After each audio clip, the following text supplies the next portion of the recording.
네, 안녕하세요. 저는 다음교육에서 이제 수학 강의를 진행하고 있는 수학 강사 오조입니다. 네, 제가 이번에 말씀드리려고 하는 것들은 이제 고2 지금 한참 이제 선택의 기로에 속해 있을 거예요. 1학기가 끝나고 이제 여름방학 끝나고 이제 뭐 여름방학 때부터 방향을 정했던 친구들도 있었겠지만 어차피 여름방학 때는 대부분에 다 미적을 하고 있으니까 근데 이제 2학기부터 1학기까지 내가 그걸 보니까 이제 본인이 원하는 바까지 도달하기 위해서는 수능만이 답이다. 이제 이렇게 결론을 내려 학생들도 꽤 있을 거예요. 그래서 이렇게 수능으로 방향을 확실하게 정한 친구들을 위해서 이제 고2 때 요맘때쯤부터 시작하는 이제 미적분 프로그램을 소개시켜 드리려고 합니다. 네, 저는 뭐 지금 계속해서 이제 수학 수업을 진행해오고 있고요. 그리고 이제 고3도 올해도 이제 맡아서 진행하고 있고 지금 파이널 시즌 진행하고 있습니다. 그런데 지금 이제 내년 고3반 그러니까 앞서서 이제 프리 고2 수능반부터 이렇게 연결돼서 가는 수업 진행하려고 하고 있고 그에 대해서 말씀드리겠습니다. 사실 지금 소개시켜드리는 프로그램은 이제 보잉고 학생들만을 위한 건 아니에요. 이제는 수능 강의를 위한 것이기 때문에 그렇지만 제가 이제 앞서서 저한테 배운 친구들이 보인 학생이다 보니까 이때 겨울방학이랑 1학기 그리고 여름방학까지 해서 이제 미적분까지 해서 이제 커리큘럼들이 끝났는데 2학기에 이제 내신 대비가 시작되지만 이제 수능으로 확실히 방향이 정해진 친구들 같은 경우는 이 조기 수능반으로 이제 미적분 강의를 지금부터 함께 하면서 도움을 받을 수 있게 이렇게 필요한 친구들을 위해서 강의를 개설할 예정입니다. 그리고 이거에 대해서 뒤에서도 말씀드리겠지만 조금 더 얘기를 드리면은 이제 3학년 겨울로 올라가게 됐을 때 이제는 기존의 친구들도 같이 미적분 실력 심화반으로 가게 될 거고요. 여기서는 뭐 1학기에 미적분 내신 대비를 한다지만 그게 곧 수능 준비 과정이기 때문에 확실하게 미적분에 대비하는 수업이 진행될 겁니다. 근데 제가 이제 2학년 마무리쯤 되면은 일단 학생들한테 그렇게 얘기를 해요. 어떤 얘기를 하냐면 이제 수능 준비를 위해서는 확실하게 좀 더 양질의 컨텐츠가 필요하기 때문에 학생들한테 요런 대형 수업이랑 요런 대형 수업 한번 가보는 게 어떻겠니? 이렇게 권장을 하고 이제 필요한 학생들 같은 경우 제가 이제 주 1회로 수업을 까니까 추가적으로 필요하다면 내 것도 들어볼래? 네, 이런 식으로 수업이 진행됩니다. 자, 그래서 일단 뭐 미적분 계속하고 1학기 때 내신 대비한다. 뭐 요때까지 계속 미적분 진행되는 겁니다. 근데 1학기 때 아시다시피 이제 진도가 다 끝났기 때문에 이렇게 해가지고 뭐 내신이 사실상 마무리가 된다고 보시면 되고요. 이제 여름방학으로 들어가면서부터 바로 이제 실전 모의고사 시작됩니다. 지금도 계속 이제 파이널 시작하고 있고, 그 다음에 이제 나름 유명한 좀 괜찮은 걸 쓰고 있는데 이게 직접적으로 말을 하기가 약간 문제가 될 수 있다고 알고 있어서 네, 그거는 조금 생략하기로 하고 그래서 시즌 1 이제 곧 끝나고 또 EBS 모의고사 한번 들리고 이제 9월로 가서는 이제 9편 끝나고 시즌 2 파이널까지 실전 모의고사 학생들과 함께 계속 진행할 예정입니다. 자, 그러면 이제 프리 수능반 요거에 대해서 짤막하게 말씀드리면 이제 일요일 주 1회반인데 9월 3일부터 시작이 됩니다. 이제 개학하고 약간 이제 조금 그 정신을 차리고 나서 이렇게 시작하는 걸로 봐주신다고 보면 되고요. 그리고 이게 주 1회 일요일에 1시에서 5시 이렇게 진행됩니다. 자, 그리고 이제 커리큘럼에 대해서 말씀드리면은 뭐 당연히 미적분이고요. 그 수강 대상들 같은 경우에는 이제 수능을 목표로 지금 확실히 정한 학생들 있잖아요. 약간 이렇게 좀 그렇지만 수시로는 지금 좀 답이 없다. 이런 친구들. 그런 친구들이 미적분을 지금부터 빠르게 돌려서 재수생과의 유불리함을 없애고 조금 더 수능에서 수학 성적을 좋게 얻기 위해 좀 더 빨리 시작하다 이렇게 봐주시면 좋고요. 주 1회 반이다 보니까 확실하게 좀 기출 문풀로 가되 문풀이 조금 위주가 될 거예요. 테마별로 정해서 그 내용 정리가 당연히 들어가겠지만 그래서 이 수업의 대상은 미적분을 한 번도 안 해본 학생들은 아니에요.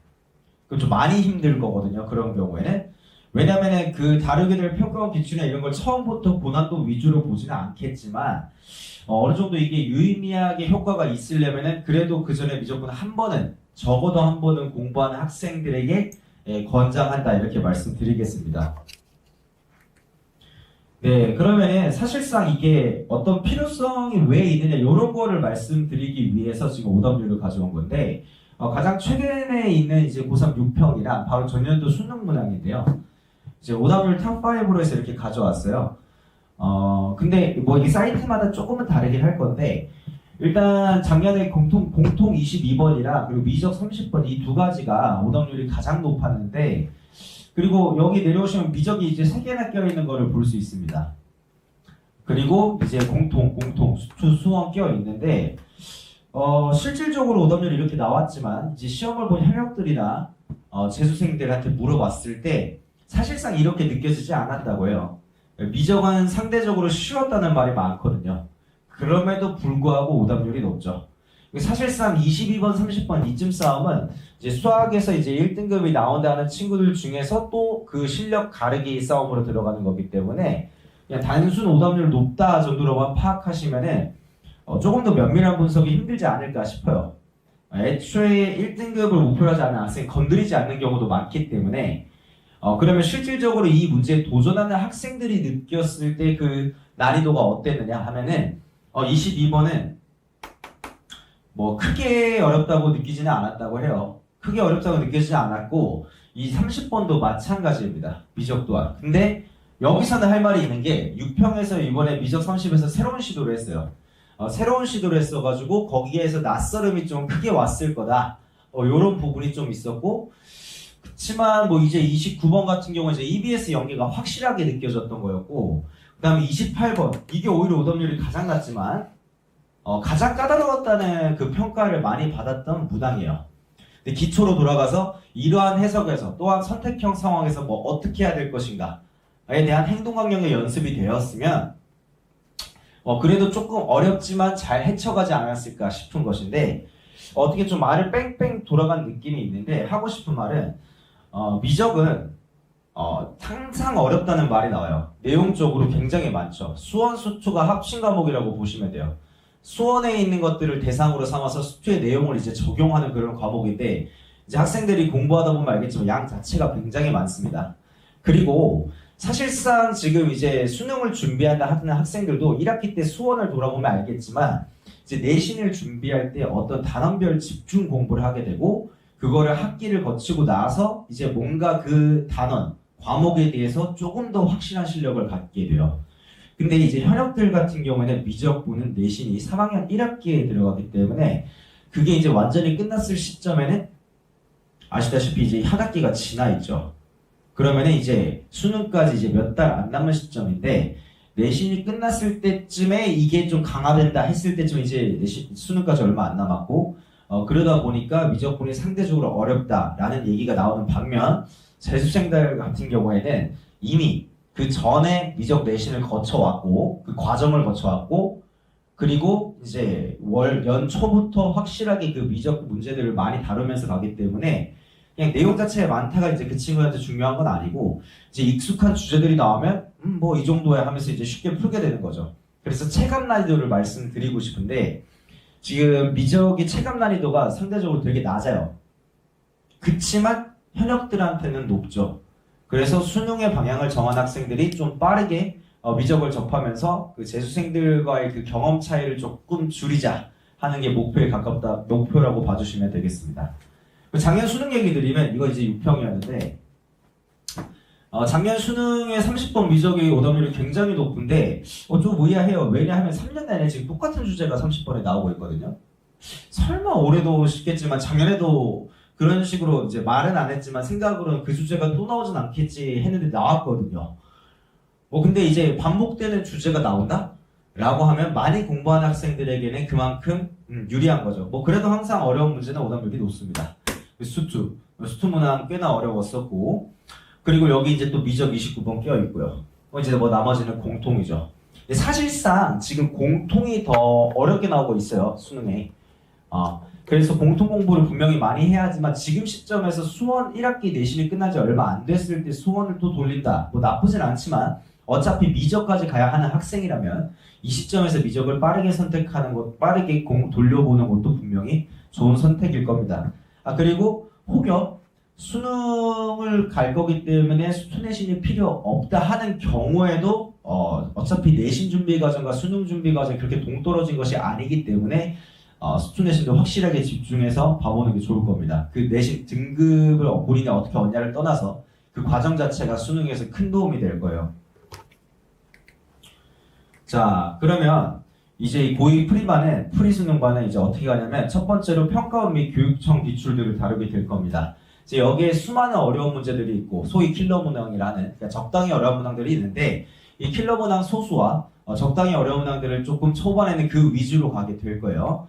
자, 그리고 어느 정도 연습이 되었다 싶었을 때 이 고난도라고만 단순하게 써놓은 게 이제 평가원에서 조금 킬러를 할 수 있는 것들 이런 것들을 풀 때 어떻게 해석하고 어떻게 접근해야 되는지 이런 것들을 연습시킬 거고 그리고 이제 미적분 고3 내신들 문장 중에서도 괜찮은 것들을 많이 쓰게 될 거예요. 이때부터 고3 내신 문항들부터 굉장히 괜찮은 게 많은데 왜냐하면 어느 학교나 그렇겠지만 고3 내신 때부터 EBS 그게 이제 수능에 반영이 되다 보니까 그 문항들을 가져와서 변형하고 출제하고 그리고 기출들 끌고 와서 변형하고 출제하고 이렇게 한 경우가 너무 많아요. 그래서 이제 수능을 연습하는 학생들에게 딱 좋은 소재인데 좀 어려운 경우가 많거든요. 그렇게 변형한 문제들이. 왜냐면 기초의 모의고사에 나왔을 때보다 아이디어가 하나 더 들어갔거나 하는 경우가 있기 때문에 일단 차근차근 낮은 난이도의 기출로 시작해서 이제 고난도의 기출과 내신 문항으로 연습을 하면 이제 2학년이 끝나게 될 겁니다. 자, 그럼 이제 일요일 낮에 진행했던 이 수업이 이제 고3 때로 가서는 일요일 6시, 10시로 변화합니다.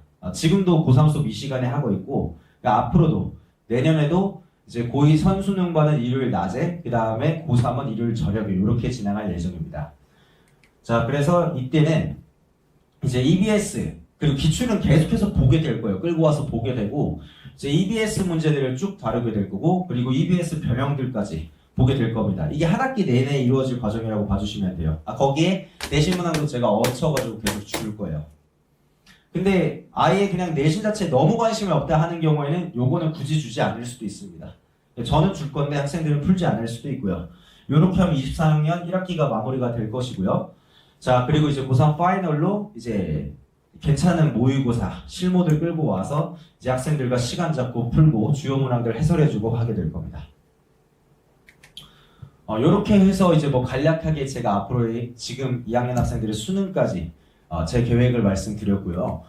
자, 이제 수업 목표라고 하면 간단하게 4가지인데 요것만 말씀드리고 이제 마무리하겠습니다. 일단 수업 목표 같은 경우에는 대표 심화 주제에 대한 대비라고 되어 있는데 지금 수2나 수1에서는 그래도 간혹 새로운 신선한 소재가 한 번씩 나오기도 해요. 근데 지금 수능이 좀 고여있다 보니까 막 그렇게 발상적으로 막 특이한 게 갑자기 확 튀어나오진 않는데 이번 그 고3 6평도 보면 되게 새로운 시도를 했었거든요. 21번에서 기억, 니은, 디귿 거의 선택 같은 문제를 낸다든지 아니면은 어느 선택 영역 할 것 없이 전통적인 29, 30 자리 외에 28번에 굉장히 고려할 만한 거를 넣는다든지 그렇게 새로운 시도를 하고 있지만 사실상 반복되는 주제들이 굉장히 많이 나오고 있기 때문에 그러한 대표 심화 주제들을 여러 번 풀어보고 그를 익숙하게 하는 것 이게 제일 1차 목표입니다.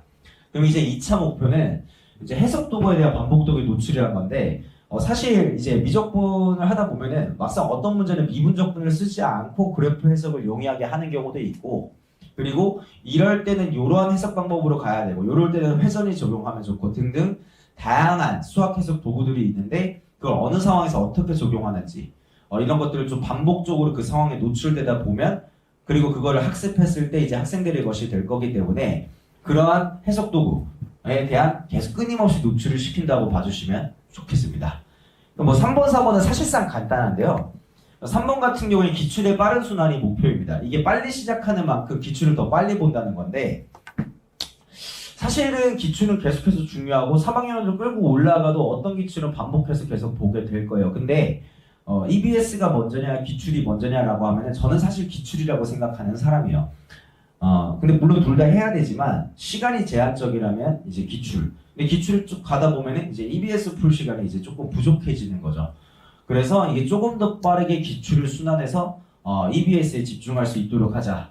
요게 이제 4번인데 근데 요거 한마디만 더 말씀드리고 싶은 게 지금 이제 제가 어떤 뭐 정책적인 뭐 그런 거에 대해서 언급하려는 건 아니지만 정부에서 어쨌든 수능 난이도에 대한 뭔가가 이제 시작이 됐잖아요. 어쨌든 조정을 하려고 하면은 제 생각이에요. 전혀 그렇지 않을 수도 있지만 가장 합리적으로 가장 욕을 먹지 않게 갈 수 있는 좋은 방법은 EBS를 많이 활용하는 거거든요. 지금 난이도를 높이고자 하는 게 아니라 낮추고자 하는 거기 때문에 모두가 공통적으로 접할 수 있는 그리고 EBS는 애초에 연계되고 있었고 이 연계율을 조금 더 높이는 방향으로 가지 않을까라는 조심스러운 추측을 제가 하고요.